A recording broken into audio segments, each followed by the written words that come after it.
and welcome to the Jester's Court. I am your host, Mike, and with me, as always, is our co-host, Jay. Yep, that's me. How are you doing, Jay? How's your week been? It's been kind It's of been rough. long. It's been a Yeah. rough week. It's been a rough week. I've got chronic illness, so I'm sick. Yeah. I would definitely, talk to the manufacturer about some lemon laws. Are you saying you're going to trade me in? I said you should. Oh, about my guts? You're Talk to you're the manufacturer. I'm just going to yes. go to my mom's uterus and just be like, what the fuck? That would involve talking to your mom. Yeah, that would. Never mind. Anywho, so you were on vacation this week. I was working, but I didn't have much going on at work. I was actually kind of bored a couple days. Yeah. But we are ready to talk about this movie, aren't we? We're ready. But before we do you want to shout out some patrons? Yeah, let's go for it. So our awesome patrons are Kyle Keir, Derek Diamond, Mr. Robert Hood, who is Robban, and my good buddy Rampage. Or go ahead. His name. I don't want to fuck his name up. I like saying his name, Carlos Langoria. Longoria? Yes. Well, listen. Do not try to go phonetic on my spelling because I do not know how to spell it correctly. Yeah. Well, see, that could be why I was like, I don't know how to say this, but Rampage. I am the Rampage. Yes. You guys help keep the lights on, and we love you. You too can be a patron. Just head over to patreon.com/thejesterscourt. Our tier start as low as $3 a month. Yep. And tonight we are discussing Flatliners. Oh boy. The original, released in 1990, directed by Joel Schumacher and starring Kiefer Sutherland, Julia Roberts, William Baldwin, Oliver Platt, and Kevin Bacon. Kevin fucking Bacon. It made $61 million box office off a $26 million budget, so it did financially well. But the bane of our existence, Rotten Tomatoes, has it as 50%. Yeah. Which is tragic. Eh. It's tragic. Hey. So we're going to get into it. Was that yawn like a commentary on the movie? Yeah, a little bit. Ouch. Ouch. All right, me and Jay are going to watch the movie, and we shall return. All right. And we are back. Jay, what are your initial thoughts? You really want me to give my initial thoughts? Okay, I have a question. Okay. I have a question that I was not able to solve by watching this movie. Where the fuck are they going to school at? It was filmed in Chicago. Loyola, L-O-Y-O. You were from Loyola University. Say it again. Loyola. I can't pronounce it right now. One more time. Loyola. Loyola. Here we go. Loyola University. Right, but I'm saying, like, I get that it was filmed in Chicago because I know it was filmed in Chicago. There were several places I recognized about Chicago, but where what kind of medical school is this fucking shit? Like, they just in the middle of the corridor, like that's where they're doing their cadaver shit. It's bad. It's bad. The sets are bad, okay? And that's not a drag on Chicago, okay? Because hello, my hometown. It was supposed to look run down and stuff. First of all, the building was under renovation, which is how they got away with all this. Right. But it was that feel. Everything was like wet and dark, and it did have a certain ambience to it, yeah. So I really love this movie. Apparently, I've got some fight to convince. Yep. I'm gonna give a word of warning. This movie is very, very dense. So very dense. The rundown may take a little bit longer than normal because it's a lot going on. Yeah. Well, here we go. Let's do the rundown. First and foremost, I love the old Columbia logo, don't you? Yeah. It's the first thing you see is the old 80s Columbia logo, and it's so cool. Sorry, just it is. Where did I put my cast list? Because when I was writing this, it was moving so fast I didn't catch character names. All right, so we open on Kiefer Sutherland, who's playing Nelson, and he just says, "Today is a good day to die." Right. Straight up Klingon, Kapla. We cut to a hospital. I put in a note, trauma center for sure, likely ER, and I think we do find out later it is the ER. And Yeah. there's a patient dying, and another one of our cast, a med student, Kevin Bacon, who plays David Labratio? Labratio. David. Um, Right. who operates. Much to everyone's like, oh my god, don't do that. It's he doesn't start operating. What happened was the lady that came in had it was a straight abortion, right? And she was hemorrhaging to death. So he had to do some incisions, which doesn't make any sense, but probably needed to get started with that because she probably had a perforated organ. Yeah, he doesn't actually like, scrub up but Right. operated as in he did things that a medical student in the ER is not supposed to do. Right. We cut back to Nelson outside of abandoned building. Actually, I wrote abandoned building, but it's actually just under renovation because people are there. They're just fixing it up. Uh-huh. And inside we see another member of our cast, Oliver Platt, who plays Randy Steckel. Mm-hmm. Steckel. Our straight man. It cuts again to a group giving renditions of near-death experience to another med student. This is Julia Roberts, who plays Dr. Rachel Manis. Rachel Manis, right. I was about to say her name. Go ahead. And then it cuts again to Gross Anatomy, and we meet the rest of the main cast, which is William Baldwin playing Joe Hurley, and pretty much he was the only one that was missing. Yeah, pretty much. Steckel and Nelson are talking about the plans for the night, and it kind of sounds ominous, but you don't really know what's going on other than that Steckel really doesn't want to do it. He's kind of being he's not being forced to do it, but he does not want to do it. Right. You have Rachel who just says flat out, "I have no interest in watching you kill yourself." So now you're like really wondering what it is they're trying to do. Uh-huh. It does flash back to David, who was suspended for 4 months for operating or not operating on the person. And for some reason, he is climbing out the window, like he's repelling. Mm-hmm. Why that's how he's leaving, I don't know. But Nelson sees him and recruits him. Basically, he says, "You're the only one who can bring me back." And now you're really wondering what's going to go down. Right. Bring you back from what? We're back at the renovated building. It's now night. You see the cast setting up medical equipment. And we hear the plan. Kill Nelson and bring him back to life after 30 seconds. Because he wants to see what's out there after death. And this was before... so this movie came out before people were really successful at... what am I trying to say? Like life-saving... Right, but it was also right in the middle of that height of... Mm-hmm.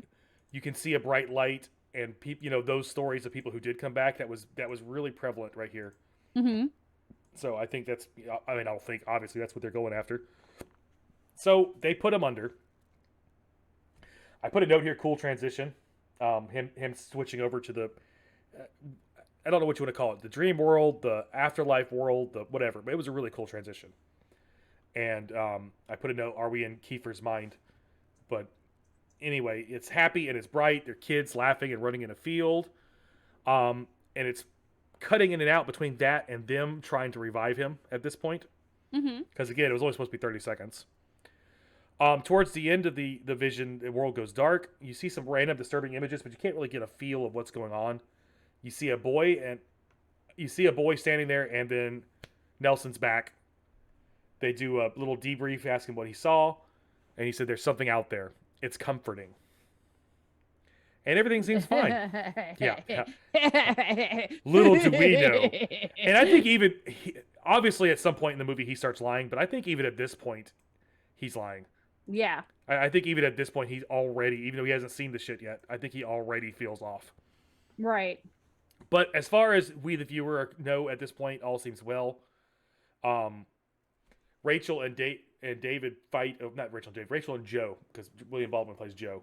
Rachel and Joe fight over who's going to go next. They're all bored now. They're like, "Oh my god, this is cool." Alone in his house, you see Kiefer Nelson sees a dog. It's hurt, and he knows its name. It's not in his house, I'm sorry. But yeah, he sees a dog, and he knows his dog. And it cuts to a dream sequence. We see the kids again on the field running this time, and this time you do see the dog with him. The dream ends with Nelson falling. Black screen opening to a tunnel of light. It's a nurse with a baby. Random scenes. Basically, it looks like someone growing up. You're seeing like flashes of like life from their perspective. Mm-hmm. It pans back and you see that it's Joe. He's already been put down and they're trying to revive him. So kind of Mm-hmm. skip the first part. Oh, I'm sorry. Back into Joe's vision. It's becoming very adult. Um, Yeah. Joe's a little bit of a horn dog, and I'll say outside of the rundown, when you look at the cast list, it literally just labels some of his like Joe's woman number 7, Joe's woman number 4, Joe's woman Right. number 2. Like he's a horn dog, and he records women Without but them knowing, without their yes, consent. He yes. non-cons them, which is very wrong. But he is up finally. Again, we have a debrief, and again he's coming out. You know, it was great. It's difficult to explain. There's definitely activity after death, but you know he still feels like it's great. And then next up we'll have David basically on a dare. Mm-hmm. Alone with Joe and Nelson. Nelson asked, "Was there anything negative about your experience?" And now we know for a fact that he's starting to realize it's not all great. But Joe says no, and we go cut again to Kiefer. My notes all say their actual names. Nelson, who is alone on the street, he walks into an alley because reasons. Mm-hmm. It continues on to a subway station, very dark. He sees a dog again, chases it into what looks like a maintenance tunnel, and there he sees that boy again. And the boy proceeds to beat the living crap out of him. The ever-loving shit. Mind you, when I say boy, literally, this kid looks like he's maybe 8 or 9 years old. 9 years 10, old, maybe 10. He beats the crap out of Kiefer Sutherland, and he runs off. Yeah, cuts to the morning. Go ahead. He monkey stomps him. It's bad. It's so bad. Even more so because it's a little kid. We do cut to the morning, and Steckel is dictating, like, very dramatically. Who incidentally is the only one who does not do the thing, and he's talking. It's crazy. We cut to Joe asking a girl about her near-death experience. He starts to see things while she is talking. He sees the videos on TV of the girl and the girls that are talking to him, like his old. Yeah, the people that he recorded. Mm-hmm. It cuts again to Nelson stitching up his face from the beatdown. He hears something out the door and runs off the other way because everything's fine. Everything's good. Oh, is there someone at my front door? I'm running out the back. He freaks out seeing some trick-or-treaters in the hallway. Clearly it's Halloween. And next we're back what I'm just going to call now the lab, which is the building where they're doing all their stuff. They're prepping David for his trip. David goes down. In his experience, we open to a rewind of what you assume is his life. Basically, Joe in reverse. Opens again to a flying sensation over mountains. It isn't, you just see that camera shot with like flying over mountains. Back in the lab, Nelson is being dark and Joe is still seeing things, so they're kind of fucked up. A little bit. Cutting back and forth again, so now we're back in David's experience, and we hear girls jumping rope. What are those songs? The songs that girls sing when they do jump rope. And you see images of a playground. It's called Double Dutch. They're doing some Double Dutch songs. Okay. I did not know it was Double Dutch explicit, but cool. Yes. I learned something. When you jump rope, you usually don't sing a song, but you always do when you Double Dutch. But David is back. And way longer than planned. It took him a while to get him out. So we do his debrief. What he's describing is much darker than what the other guys were. He said he felt like he was being watched. You see Rachel and Nelson fight over who's next, because Nelson now wants to go longer. Julia wins at 5 minutes. She's going to go down for 5 minutes. That would be Rachel, not Julia. Sorry. Again, my notes all have their actual names. Yes. Then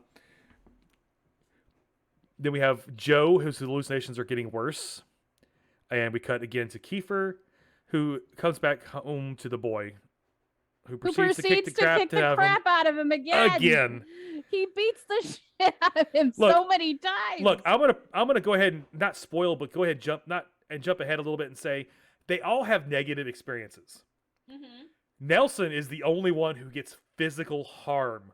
Like Nelson's is beating the crap out of him. Yeah, but later on you find out that it's Nelson actually hurting himself.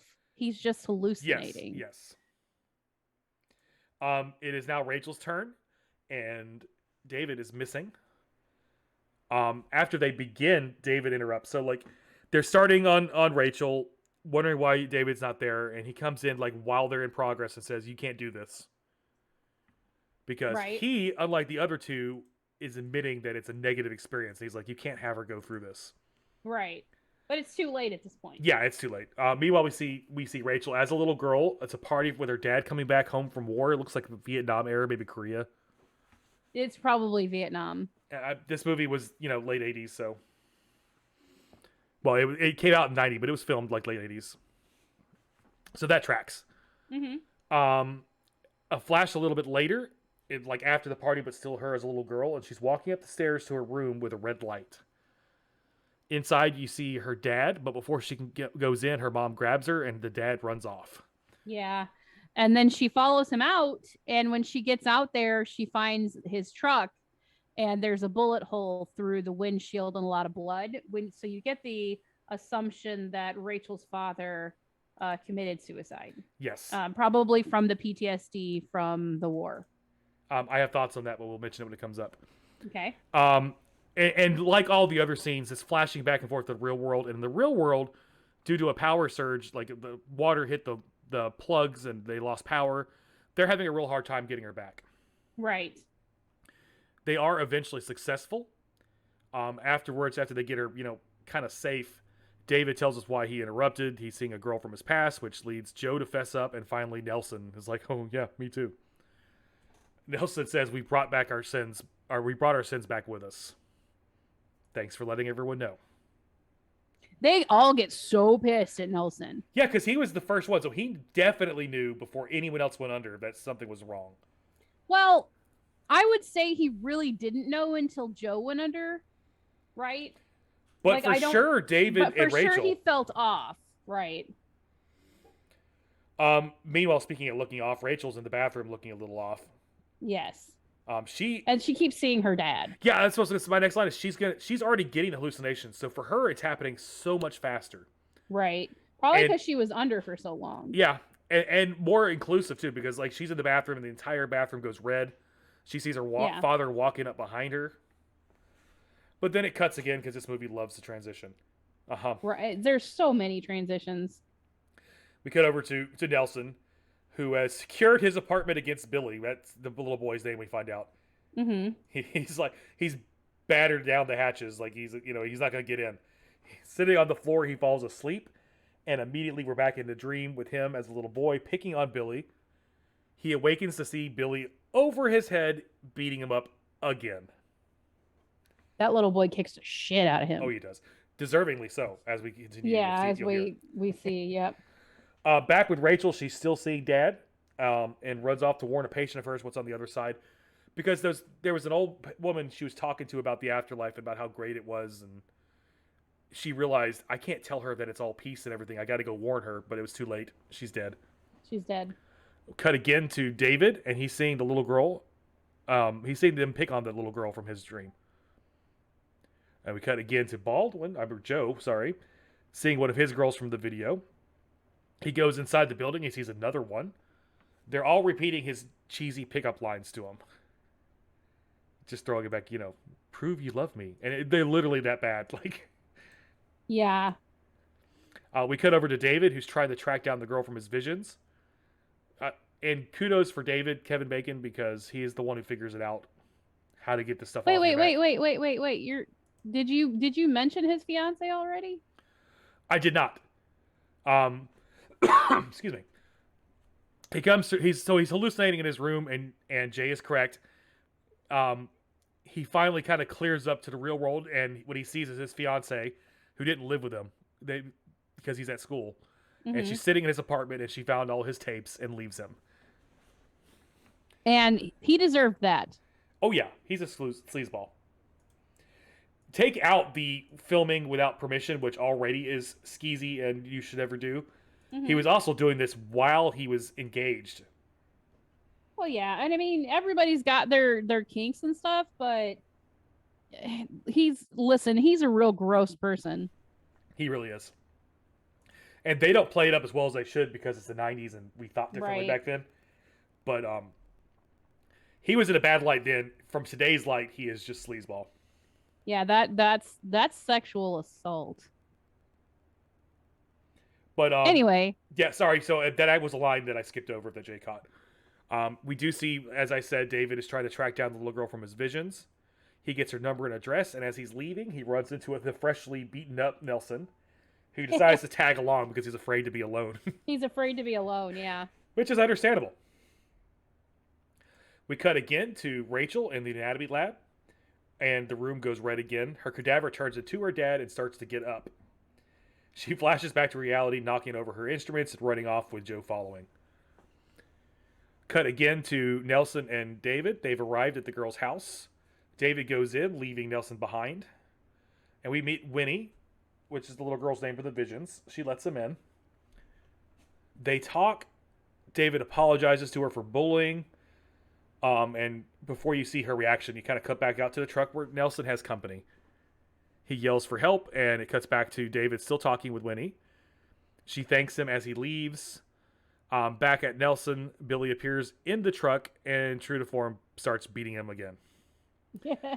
But right. David walks up and sees him basically struggling with himself, with no one, beating himself up, and saves him. So now, as Jay mentioned, we've got a real, like a discovery. They aren't real. These things they're seeing, or at least they're not corporeal. So in one form or another, they're in their mind. Right. David and Nelson get back home and meet up with the rest of the group.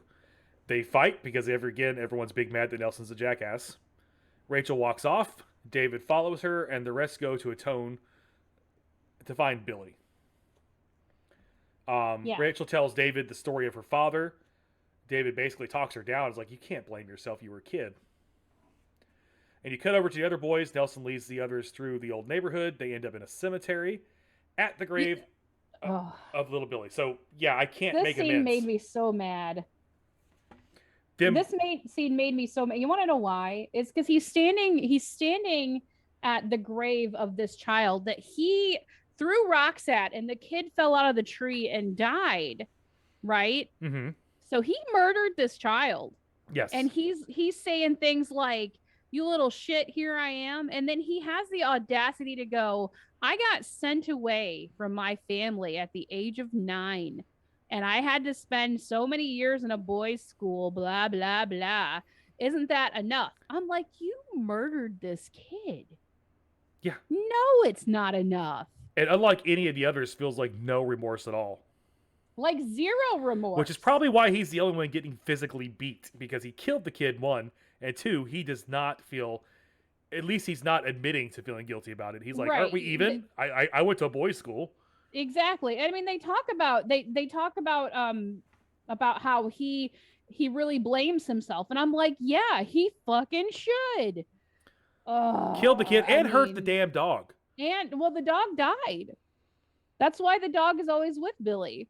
Oh, I didn't realize the dog died. I knew he got hurt. Yeah, Billy fell out of the tree, and the limb that he fell that cracked the limb cracked whenever Billy was like, grabbing onto it, and he fell, and the limb landed on the dog and killed the dog, but then Billy landed and broke his neck.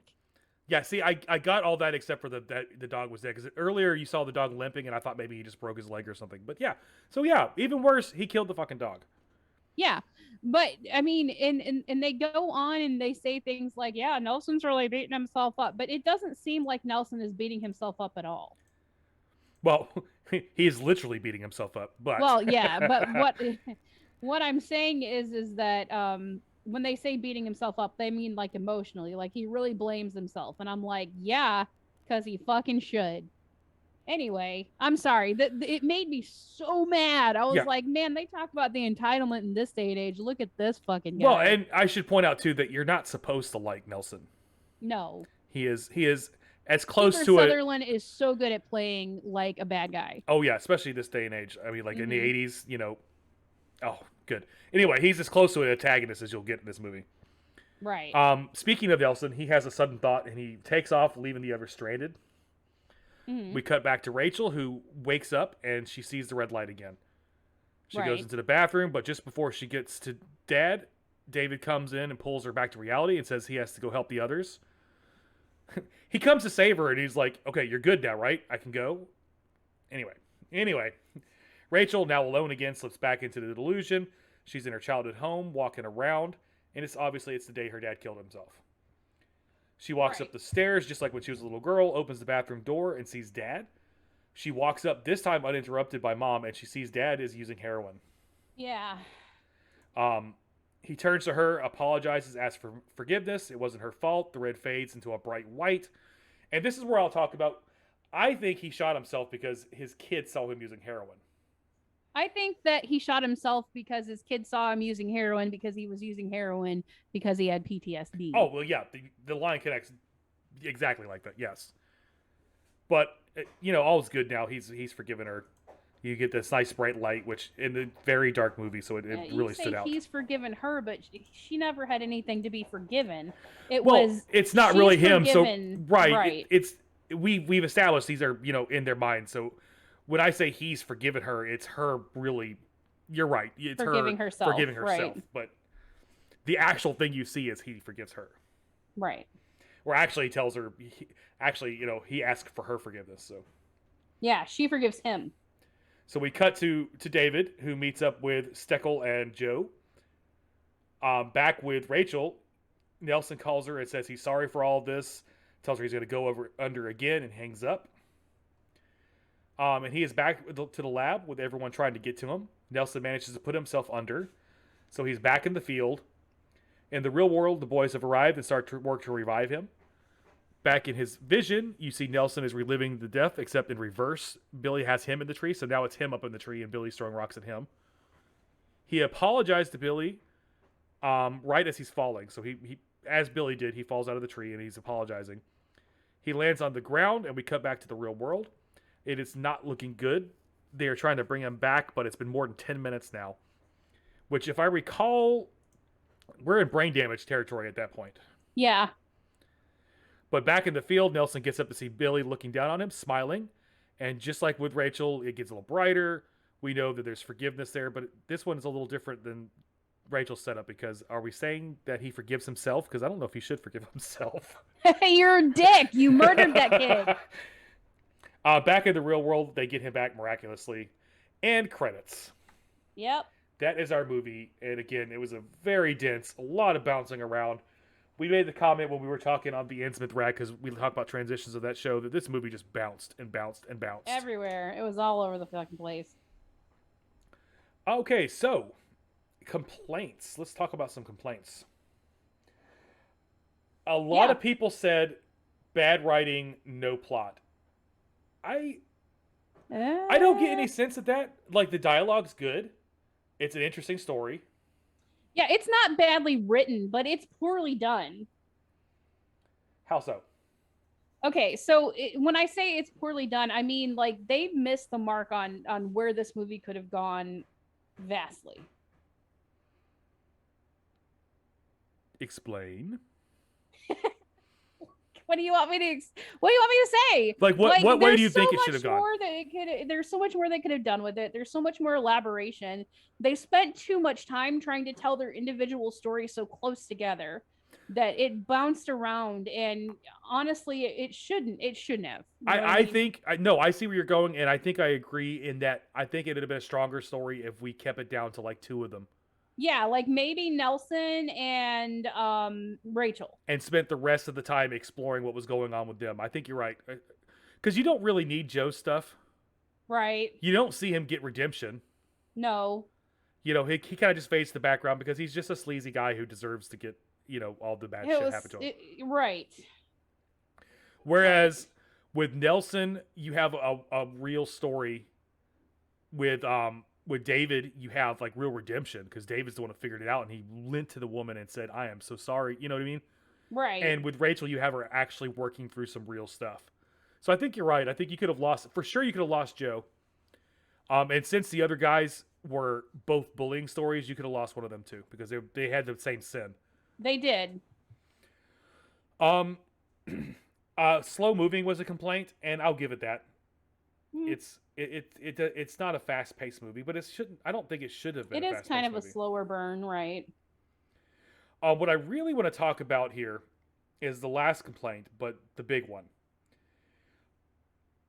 A lot of people put interesting concept but done wrong, and they said the life after death.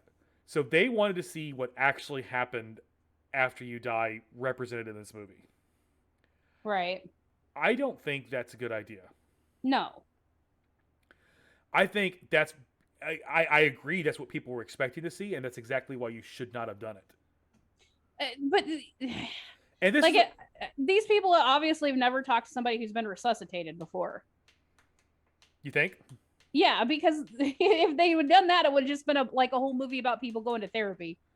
Oh well, no, the gist I get is like they wanted to see representations of like heaven. Oh, or I hell see. What's okay, on okay, the okay. other side? Well, you said life after death, and that took me just because of the nature of the movie. It took me to resuscitation. Yeah, no. Like there was a lot of people who said like we should have seen the afterlife and stuff, and that just to me would have come off cheesy.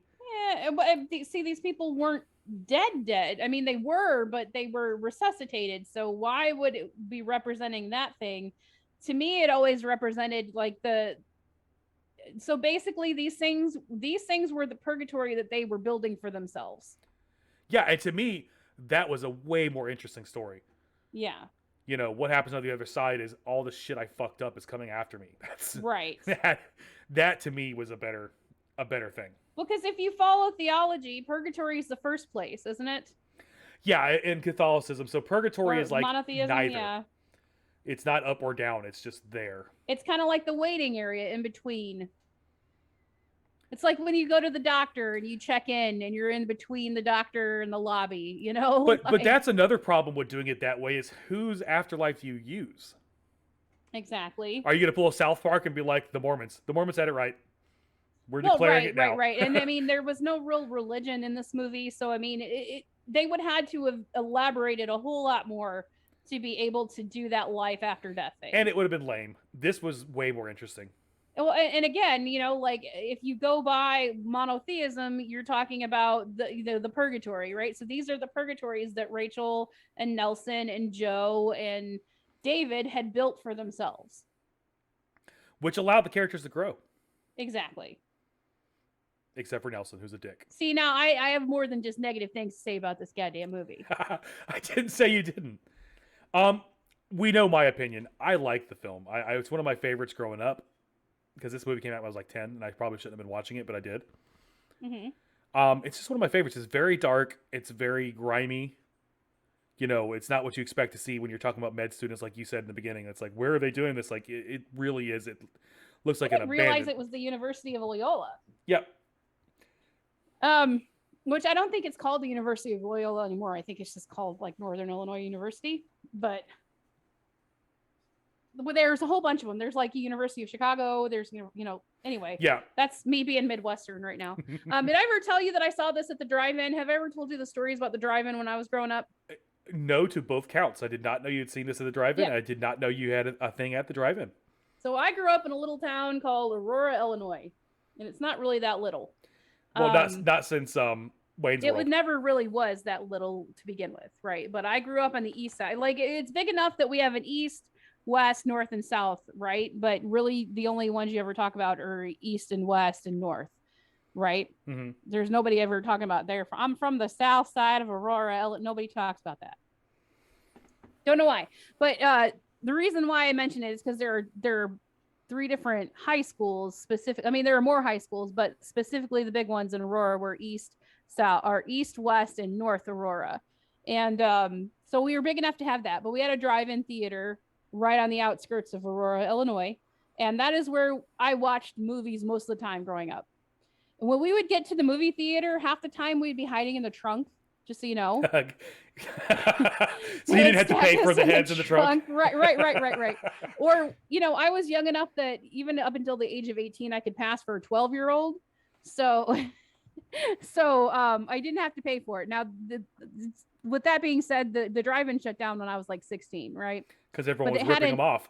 Yeah, it had an indoor theater as well. So you go when you went to the drive-in, you could go to the indoor theater, or you could go, which only had like 3 screens, the indoor theater, but you could go to the drive-in, which was the double feature or whatever. when we would get there, my parents we would spend like 2 hours before the movie making popcorn and all that stuff because we could never have concessions, right? Because we were too poor. So we would make all these snacks, and then as soon as we would get there, my parents would go around to the trunk and they would open it up, and they would, pull all of us kids out of the fucking trunk, and then we would have to get all the blankets and stuff that we brought with us. We weren't allowed to sit in the car, probably because my parents were fucking or something, right? At least a handy going on. Yeah, something was going on in there. But they would kick us out of the car, and we would go to the front of the car, and we would spread our blankets out on the gravel, right? Because we could never sit in the grassy knoll. They said it was too close to the screen. So we always sit in the gravel, and we would just sit there with our big old bag, like paper bag full of fucking popcorn that was covered in too much salt, and watch this movie. And I would always fall asleep halfway through. And you know me, I'm a very restless sleeper. Mm-hmm. I don't sleep soundly. So when I would wake up, it would be because I had rolled out into the lane in the gravel, and I would wake up because I was laying in the driveway. I was laying in the way to get out, and so I would wake up to the sounds of horns honking at me like, "Get the fuck out of the way, kid, or I'm gonna run you over." But yeah, that was you also snore like a moose. How in the world do they not wake you up anyway? Well, I don't know, but there's it's the driving. It's loud. So, but yeah, I saw this. I fell asleep about halfway through, so I have to be honest. I didn't ever actually finish it. Well, now you have. What do you think? It could have been better. It could have been better. Now I want to go watch the remake of it and see if they did it better. From what I hear, no. I don't have much of a desire to watch it. I would watch it with you, but I don't really, on my own devices, I don't think I would want to go to watch it. Yeah. But that's because, again, this is like iconic from my childhood, and I'm worried that they ruined it. Wow. It's well, anyway. Yeah. But I love this movie. I think it's great. I think Rotten Tomatoes could go suck a tomato. Okay. Anywho, you ready to move on? Yeah, let's do it. So, fun facts. There were very few that I could dig up for this movie, which is weird because it was terrible. Because it's a very mysterious movie. You'd think that there'd be stuff going on. Like a whole bunch, right? Yeah, no, not so much. There's 3. I got 3. Kiefer Sutherland nicknamed the film St. Elmo's Funeral. Good job, which Kiefer I think is funny, and that is definitely going to be the title of this episode. This is the only real good one, and that is, originally Rachel's sin was that she had an affair with one of her professors and then blackmailed him. Oh. The studio didn't want to ruin the nice girl image of Julia Roberts, so as a result, they changed it so Rachel is instead traumatized by her father's suicide. I like that better anyway. I think it made for a better story. It did. You already had the repeat with the 2 boys bullying. I think if you had 2 womanizers or 2 sexual things, they were smart. Yeah. This was more dramatic, and it gave more variety. I'll agree. Yep. And then finally, the last one is that Val Kilmer turned down the role for Nelson. They offered it to him. Val Kilmer? Yep. You called him Val Kilmer. I don't think so. Vacuumer? You called him Vacuumer. Which was a good call, by the way. I don't see... Like you pointed out at the beginning, Kiefer Sutherland plays these dark characters very well. He does. I don't think Val Kilmer would have done it the same way. I think you would have felt sorry for Val Kilmer. We don't feel sorry for Kiefer. No. It's true. But that is it, guys. That's our show. Yeah. I love it. Jay is on the fence. Yeah. I'll say I wasn't really that big of a fan of it, no. I love you know what I like more than anything else is the vibe of it. It's very dark. The music is very dark. I like it. Yeah. Okay. Yeah. Yeah. All right, guys. As we're wrapping up, please like and subscribe. Obviously, subscribe on the YouTube, subscribe on the show. Please give us a follow at Jester's Court Pod. You can find us there on Twitter, Twitch. I always want to say Twitch for some reason. Twitter, Facebook, and Instagram is what I'm trying to say. Give us a follow. And go check out our other show that we're talking about tonight, which is the Innsmouth Rag. Great show that me and Jay do as well with the roles reversed. Yeah. And yeah, thank you guys. Have a good night. Out. Peace out.